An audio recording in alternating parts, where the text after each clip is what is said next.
Hello everyone, welcome to another episode of MDG Talks. Today we are very happy to have Dr. Arpit Gupta with us. He is an assistant professor in the computer science department at the University of California, Santa Barbara. He is also an IIT Roorkee pass out with bachelor's in electronics and communication engineering. Welcome sir, how are you? I'm doing good. Thanks for the introduction. All right, sir. So every year, a lot of students try to secure foreign internships by mailing professors. What are the points that you think students should necessarily keep in mind during this process? Okay. So, yeah, I think this is a very common practice, and it does not reflect very well on us. And I'm also guilty of doing the same thing when I was in your position. So, like it's because we don't really have as much exposure and we don't really know where to get started. So the best strategy that we think of is like, send mass emails. I think that is not really good. And in general, I think like I want to share a couple of perspective and give some advice on what can we do here. So one is that like from professor's perspective, the challenge is that we have limited time. We most of the time do see all the emails, but since we get a lot of emails, it's really hard to reply to each and every one of them. In general, I think few things that one can do sending these emails is that one can be very precise about why you're writing this email and like what you really want to do, and to try to be a bit deep. If you go very mass mail approach and try to send the same email to everybody else, I think like it's really easy to distinguish that or identify that. But in most cases, if you are deep, if you have taken time and read maybe some of my papers or their papers, I think people will recognize and identify that. And in general, try to be respectful. I've seen cases where some students do send emails with like a misrepresented gender. They don't really even know, like they misplace the names and last names as well. So that is kind of like a bit disrespectful and it's a big turn off. But in general, I think like if you are precise and deep, I think like people will, if possible, they will try to reply to you. The other thing is that not all of the professors are looking for research interns all the time. So the best strategy is to check their web pages. If their like sometimes it is possible that a professor might have an opportunity but still have not updated their website. So looking at the web page and like how active it is, it might give you some sense of that. But in general, I think like don't take it personally. I think it's about the time that professors are very busy most of the time, so they don't have time to reply. Like even if it is a positive or negative, like they don't really have time to reply all the time. So students often get discouraged when they don't get the replies from professors. So what would be your word of advice for them? Yeah, I would say don't get disheartened. Don't take it personally. I think it is that professors are quite busy. Like in my case, at least I can speak for myself. I do look at each and every email that I get. Most of the time, like I like either it's not a good fit or I can really tell that it's not a very sincere email. So in those cases, I'm not able to reply. But there are some genuine cases where I would like to reply, but I don't really have time. So in general, I would say like don't take it personally. But at the same time, a good strategy will be to work smart, not try to reach out to a lot of people, but try to reach out to people who are more related to what you really want to do. And that will give you an opportunity to dig a bit deep and maybe look at some research papers and get a sense of like what that research area is, and try to kind of engage that, like try to reflect your knowledge about the areas when you're writing these emails. So I think like those things will definitely stand out. All right, sir. So, for any person coming into a new domain, getting all this new information can be a little overwhelming. So, how should a person decide if he should go vertically deeper in a subject or grow his knowledge horizontally? So I think it's a very philosophical question. I think depth versus breadth is always a contentious topic. I think I understand that as a student we don't really have as much exposure. We don't know what's cutting edge, what's going on. So that's sometimes hard. But I think like at a high level you might have a general sense of like which area you're interested in. I will highly recommend, like, if I was a student, the approach that, like reflecting back in retrospect, the approach that I would take is that try to look at what are the top conferences, research conferences in that area, right? A lot of conferences have taken great steps to make sure that the topics and areas are accessible to people who are not really an expert, right? So at least in my community, we do have these sessions where we try to engage students and try to expose what is like really the cutting edge research going on, what is the perspective, why we are doing this type of research. So those type of sessions, those type of papers can be very useful. And I will highly encourage this. I think other communities also have similar efforts. So I think like that is a good starting point that will give you a sense of like what's going on. It will also give you a sense of like who's working on these topics, right? So those efforts can help a lot. That said, I think like horizontal versus vertical, like it's a zero sum game, right? Like if you try to be too broad, then it is going to come at the cost of some depth, right? So it is possible that you might not know exactly which topic you are interested in, like how much time and effort you should be uh, spending or like dedicating on those type of topics. But at the same time, I think like what's very, very important skill here is that you should try to like develop core skill sets that will help you learn, unlearn, and relearn, right? So I think like during my tenure as a graduate student, there were phases in which I tried to get deep into one topic, and then I realized like maybe that's not really what I want to do, and I had to learn like unlearn and relearn new things, right? So I think, but if you have the right core set of skills that if you want to go deep, what you need to do, I think focusing on those skills will be more useful. And Okay.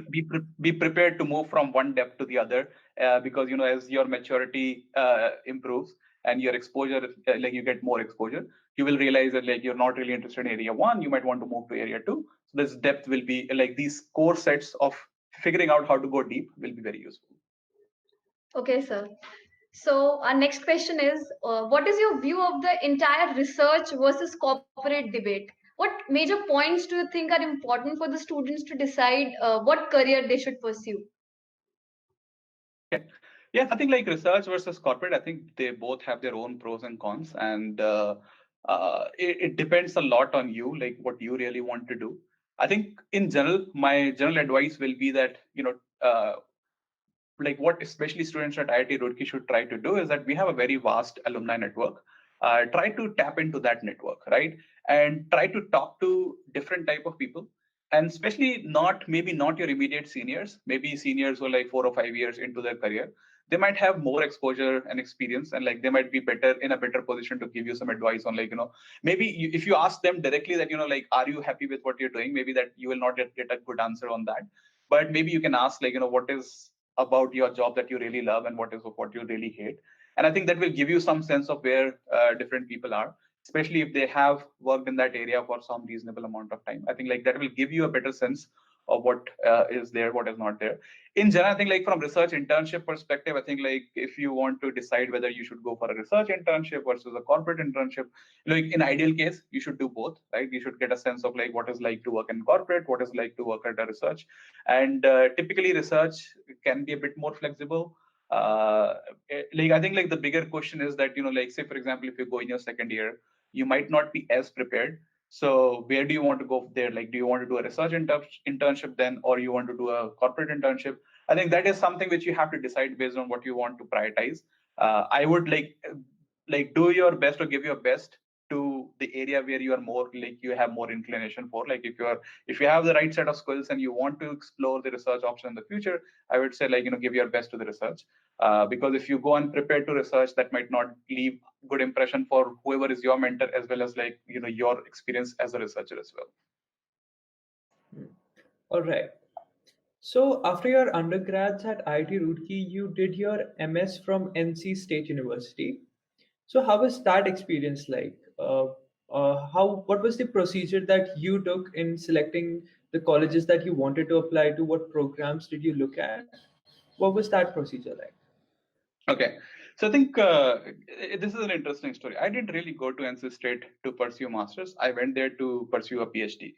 And I did apply for masters a year before. So in 2009, when I graduated, that year I applied to a couple of universities just for masters. And I did get admits from CMU and Penn State and other places. But at that time, I realized, like these are really, really expensive programs. And I was not very sure whether I want to go for it or not. So I decided not to go for it. And I actually joined a consultancy firm back then and started working there. And within few months, I realized, like this is not really for me. But that by that time, I also internalized, met a couple of people. I internalized that maybe PhD is a better route for me.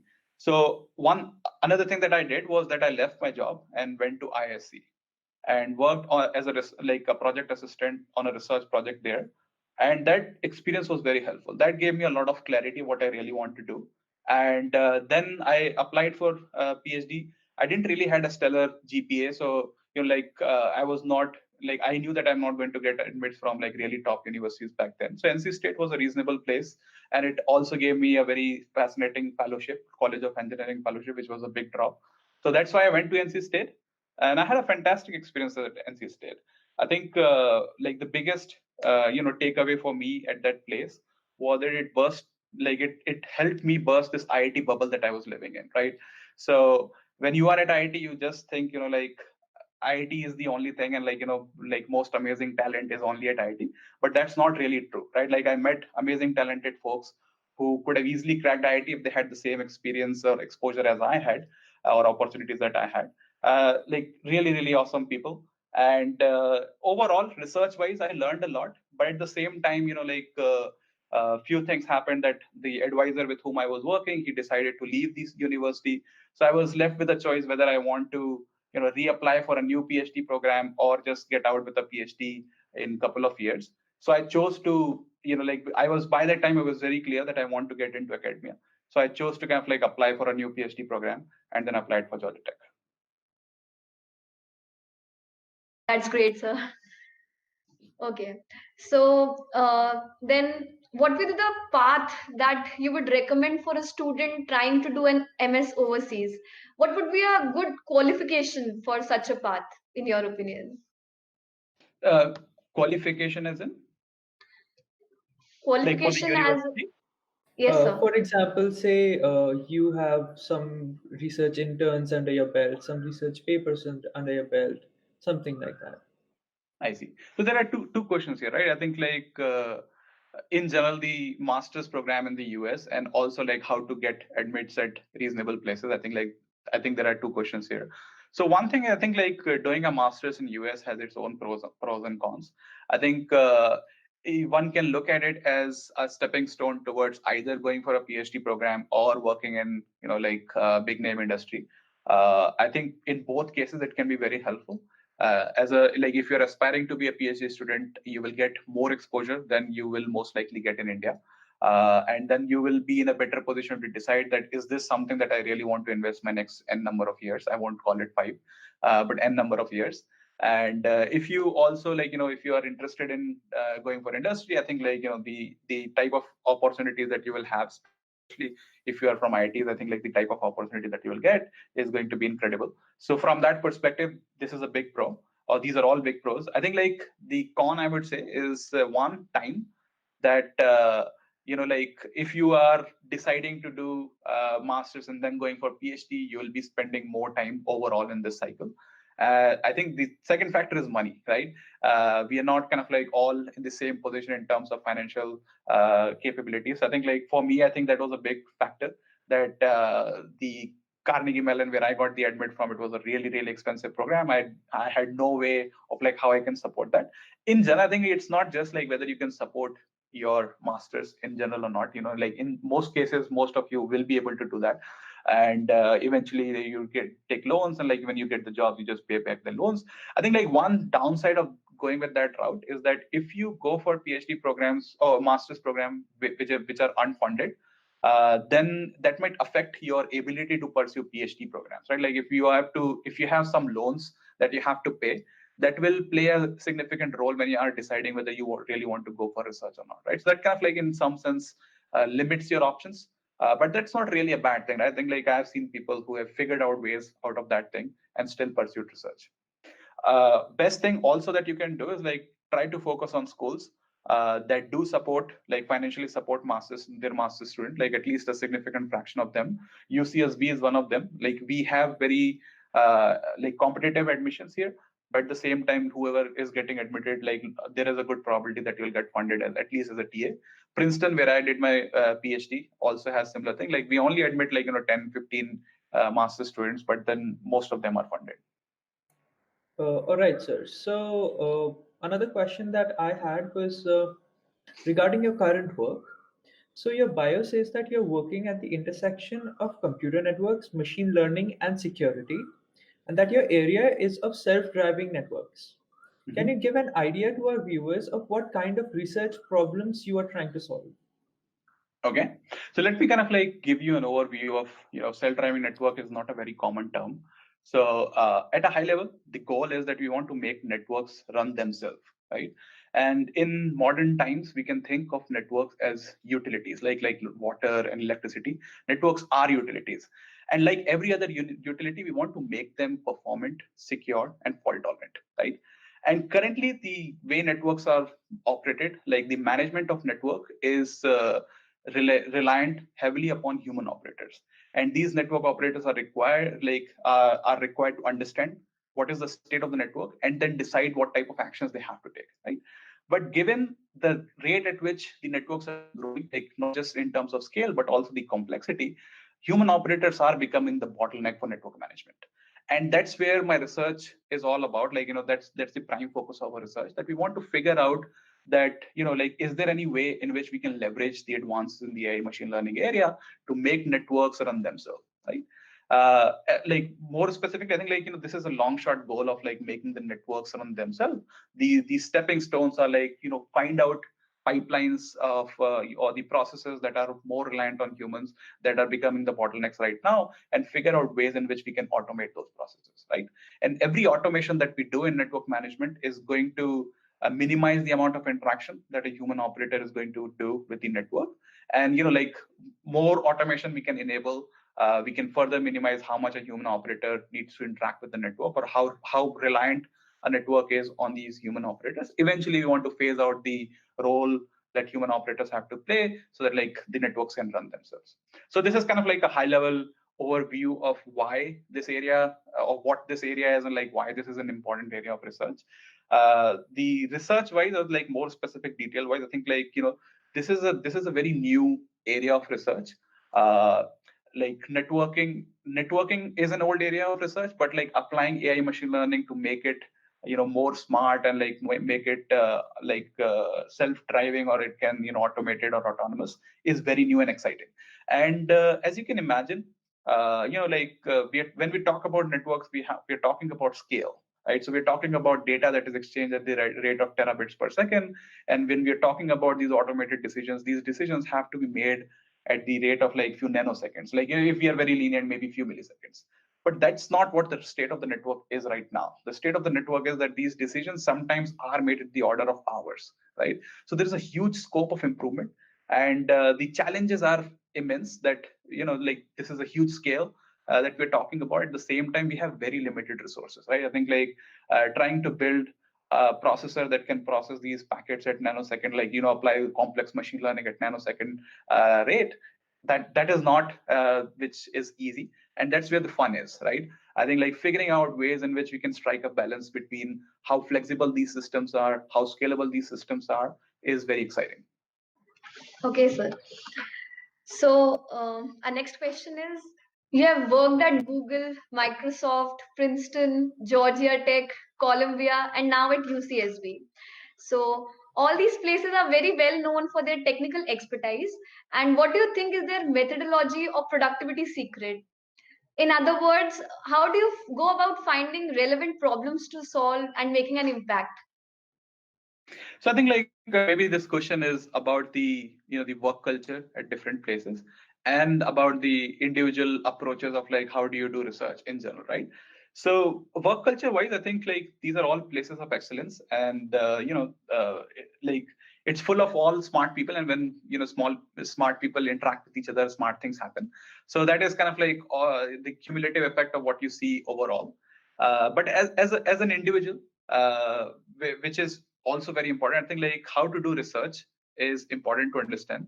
I think there are a few things that I can say that like which I have followed and which have been very productive for me. One is that we should be not afraid of taking risks, right? I think like one should be taking risks in different, there are different ways in which, or different ways in which it can manifest. But I think like there will be choices that you have to make, and sometimes you have to take risks. I think it can either be in terms of what type of problem you want to select, who do you want to work with, where do you want to work with. All these can be very risky decisions, but never you like you know I think like we should be in a position, we should prepare ourselves so that we are prepared to take those types of risks. I think that is very important, right? But at the same time, before taking risks, try to build some core, right? So you should not, like, the first thing that you do should not be taking risks. The first thing that you do is to build some core around, build some core set of expertise, build some core sets of like research papers or something, and then try to take risk. I think that is something which is usually very productive. The second I would say is that about working smart, or maybe the other way of talking to saying it is like time management. I think like time is the most important resource that you will have, and being able to figure out what is the best way to utilize your time, and be very cognizant about like how you can waste your time. I think these are very, very important things. It can make or break how good of a researcher you are, in terms of like how good you are at utilizing your time. And I think the third thing that I will say across all these places that I've seen is that clarity is very important, right? I think like it needs to be like you need to internalize what you really want to do, right? I think if you're not clear what you really want to do, I think that will reflect on your work as well, right? Like if you are not clear, say when I joined, there were a lot of uncertainties, but I was very clear that I want to get into academia, right? Like I want to be a faculty. I want to, like, I had aspirations. I had seen really awesome researchers. I was just, like, my aspiration was that I want to be like them, right? So that was very clear in my mind. I didn't had this doubt that whether I want to go in academia or go for industry research or something else. I just knew there is only one option for me, and that clarity really helped me a lot, right? And in general, this is not just me. I think like this clarity can manifest at different levels when you're deciding what problem you want to work on, what topic you want to work on, what skill you want to develop. I think this clarity helps a lot, right? Because we have so many choices and decisions to make all the time. But if we if we spend time to figure out like what we really want to do, and like cut out all the other decisions or all the other choices that you have, and then spend your resources and time on that clarity, like clear goal that you have, I think that translates a lot in terms of productivity. All right, sir. Thank you for this answer. I really loved your points about clarity as well as risk taking. Moving on to the next question. I had a chat with one of your students from IIT Roorkee, and he was excitedly mentioning that you are building systems that have self correcting capabilities and possibly a natural language interface. What do you think are the possibilities of a Jarvis like system in the future? So I think that's what the future is gonna be, right? This is not a question that whether the future is gonna be something like that or not. The question is like who's gonna build that, right? Is it going to be you? That is the question. So I think like this future is inevitable. That is something which I have internalized, and most of my colleagues and peers have also internalized. It's about what is the right way to achieve that goal, and who's going to do that, right? So are we prepared to do those type of tasks or not is a bigger question. And that's where I think like my research is focusing on as well. We have identified like how are humans operators interacting with the network, what can change, how it can change. And like if you want to build networks that can run themselves, they have to correct their behavior over time. How they're going to perform under uncertainty, these are the questions that we have to answer. I think like to give you a sense of one futurama type of thing is that think of when you are working maybe at your home and you have these Wi-Fi networks that you're using, and sometimes it's doing a good job, sometimes it's not really doing a good job. You maybe if you're an expert, maybe you can run some experiments and figure out what's really going on in a network. But most of us are not, right? So I like most of us even don't know how to log into those portals and figure out like what are my modem parameters, what are my like the downlink speed, uplink speed, and how to make sense out of it. So a nice system of the future can be you can ask like what is the state of my network, and the system can tell you like what your network is really looking like. It might give you a summary of like what your network state is, and you might interact with that system and say like I think my Netflix is not really doing good. Can you tell me what's really going on, right? And that can tell you that your Netflix is doing okay. It is doing the same thing that it was doing yesterday, and it is doing the same thing as your neighbor's Netflix is doing, right? So these are the answers that your system can give. And building these type of systems, I think like this type of future is inevitable. This is going to happen, right? Like what are the right building tools, what are the building blocks, what are the tools, what is the journey, what is the route to that type of goal is what my research is focusing on. And this is just one aspect of what I'm trying to build. But these are the type of questions that we are trying to address and focus in my research lab. Okay, sir, this seems quite exciting. Thank you. So, like our next question is, can you shed some light on your version of a world where you have achieved your vision of a self-driving network, and how is it different from the one we live in right now? So I think one example is that I gave you, that like how are you going to interact with these type of systems? But this is the interaction of like non-technical experts.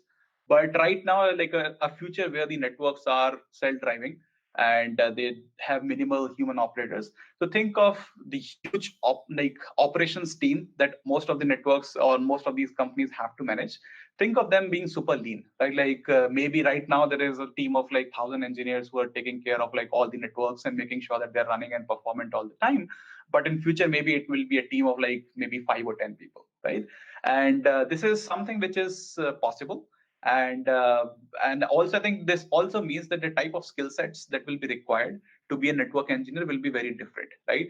Right now, if you are a networking expert, you might need to understand how these devices operate, what type of protocols they are using, and how to debug them, how to troubleshoot them. But the skills of the future might be like, how do you develop a learning algorithm that can automate detecting these problems and taking some corrective actions, right? So this is what transformation will happen. I have seen one wave of transformation in networking. I was lucky enough to be part of that, where we move from the vertically integrated devices, such as like think of companies like Cisco and Juniper. They had these vertically integrated devices. They were selling you $100,000 million devices. And then there was this era of software-defined networks or open networks. And there, the skill set that earlier that was required was like being expert in different protocols, different type of configurations and stuff. But then the skill set that was required was to be a programmer, to rethink about networks as programming problem, and like the focus from hardware moved to the software, right? And I was part of this transformation.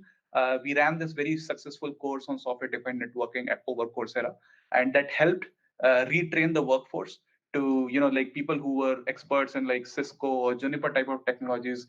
They became experts in like writing Python programs for networking. All right. One thing that I must say right now is I hope this, self-driving network doesn't become something like Skynet or something. I know that's more like a layman kind of problem, but I mean, we never know. It's So, not a layman problem. It's not really a layman problem. I think like privacy is very, very important. And so I think the like getting things out of control is easy in this context, right? And one of the research that I am focusing on is about democratizing this research area, right? So when you think of networking research, when you think of applying AI machine learning in this area, the most important thing that you need is data, right? So when you think of data, when you try to think about like who has this data, right? And the answer will immediately pop out, like the Facebooks and Googles and Microsofts. These are the ones that have all the data, right? So if somebody really wants to drive the self-driving network research, it can be these companies. And I work with these folks, I collaborate with these folks, and I'm kind of like aware involved with different projects in this research topic.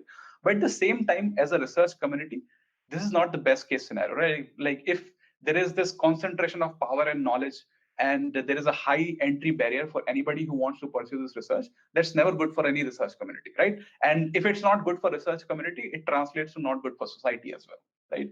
So what I am doing is working on this project where we are trying to democratize networking research. The key idea is that what do we really need to generate the type of data which might not be like same as what Google and Facebooks and Microsofts are generating, but it is useful enough and it is easily accessible to mass, so that like people can have their own set of ideas and try out their own set of ideas, and also have reasonable test beds which are as good as production networks, so they can try and test those ideas as well. So this is a topic that I'm like really fascinated about, and we have a very good plan of like how exactly we can enable this, how exactly we can scale it, and how exactly we can make it flexible enough so that it is accessible to different set of people. At the same time, there's a concern about privacy, right? Like if I'm collecting data at UCSB, and say if you are a researcher at IIT Roorkee who wants to use that data, I cannot directly share that data with you, right? Like there are privacy concerns. So how do I make sure that you can still extract useful things out of the data without compromising the privacy of the data, is a very fascinating research topic. And this is a research topic that one of my colleague here, Arpit Gupta, with whom I run the SNL lab. So that's his area of expertise, and we are working together how we can make sure that we can enable this sharing of data and learning models with different research groups without compromising the user privacy. I mean, I think this sounds something like federated learning. Am I right? So Yeah. federated learning is one branch of this. I think like federated learning is more than just the privacy problem, right? So federated learning can enable that you don't really have to share the data, but I think like that does not really solve the privacy problem by itself. Like the whatever sharing that you're doing, even the federated learning, can be used to infer privacy sensitive information, right? So it's not a perfect design, but yes, I think it's a good step in the right direction. All right. So, coming to your IIT Roorkee life, what were your major takeaways from your IIT Roorkee life? So, and what experiences would you like to share with our viewers? That's a tough one. It's a tough one because it's been a while. So I think the biggest thing I would say is that like IIT Roorkee prepared me to take risks, right? I think the grooming that I had at Roorkee back then, talking to all my seniors, people with whom I spent time, it never felt that getting a job is our concern, right? I think like that gave us a bit of an intellectual freedom that we were not really concerned about that. Oh, like we have to graduate and get the best of the best job. We can afford to take some risk. We can, like even if it takes a couple of years to figure out what we really want to do, it's okay, right? So that is something that I learned with talking to my seniors. Of course, there were a set of people. There were like groups of people who wanted to just follow what everybody is doing, but then they were like outliers. With I was lucky enough to have interactions with them. I learned a lot talking to these people who were very passionate about being the next Bill Gates, or like the entrepreneurs of the entrepreneurs. And many of my colleagues and peers have pursued those directions, right? I think like my senior batch, my junior batch, some of my batch folks, they have their own startup, their own companies. They're doing really great, right? I think so. uh, that environment was there, that gave me this freedom, that prepared me to like in life you might be in a scenario or situation where you have to take risk, and it's okay to take risk, right? It's fine. And second, I think uh, like at least for me, I figured out that just having this unidimensional metric of success is not a good thing, right? Like most of my peers were just concerned about GPAs. I think there were a lot of us who didn't really care about GPAs, and I was one of them, and that's why I didn't really had a great GPA either, right? So there was one semester where I spent like I have to get really good GPA, and I only did whatever is required to get good GPA, and I got like 9 something. And then it's not really worth it because it's just one dimension. Like I'm just doing what is the part of curriculum, but I'm not exploring myself, and I'm not getting the best of myself. So I kind of gave up on that and tried to do different things. I tried to do research at IIT Roorkee, working with folks working in the controls theory area. Overall, in my career, control theory might not be what I'm working on, or might not be like it didn't translate into anything productive. But at the same time, it helped me build some core skills that none of my peers had, right? And that helped me overall with the research. It didn't directly transcend it into any research projects or output, but it did help me a lot. Like it built me a background that was very useful and that was very unique, right? And not everybody of my peer group had the same exposure in terms of like control theory research. And now when I'm working on self-driving network, we are trying to close this control loop of inferences and taking actions. Like that background that I built 10 years ago has been very useful. All right. One more question I'd like to ask. You said that it's very important that it can be very useful to have some research experience before actually getting into the academia. What would you say is the importance of corporate work experience in with when you are working in academia? Does it make a difference? Yeah, I think it definitely makes a difference. I think like it gives you perspective on both sides of the spectrum.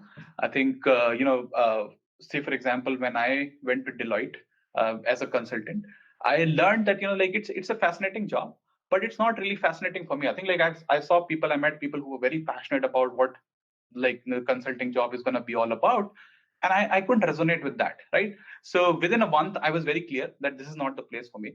And it's not just Deloitte. I also went to Google. I also went to Microsoft Research. And when I was there, when I worked on like really great projects which were impactful later at Google and Microsoft both, I was like really fascinated about the opportunities and exposure that one can have and the impact that you can make being at those places.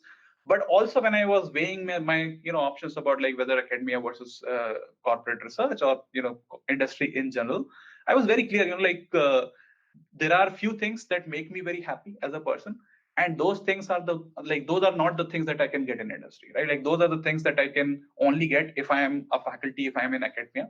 So that kind of like helped me a lot. But if I didn't have that perspective that I worked at Microsoft and Google, and I know what's like working there. I spent 3 months at Google and 3+ and like maybe 6 months at Microsoft overall. But that gave me a lot of clarity that yes, this is fascinating. I think like I will not be very sad if I'm working at these places, but at the same time, it's not really the best thing that I could do, right? And that's why I was very inspired and motivated. Okay, or in some sense, I would say like I was already clear that I want to get into academia, but like when I worked at these places, it clarified for me that I don't really need to change my belief system. I was like, if I want to go into academia, I worked at these places. I know that these are great places, but that's not where I will be most happy.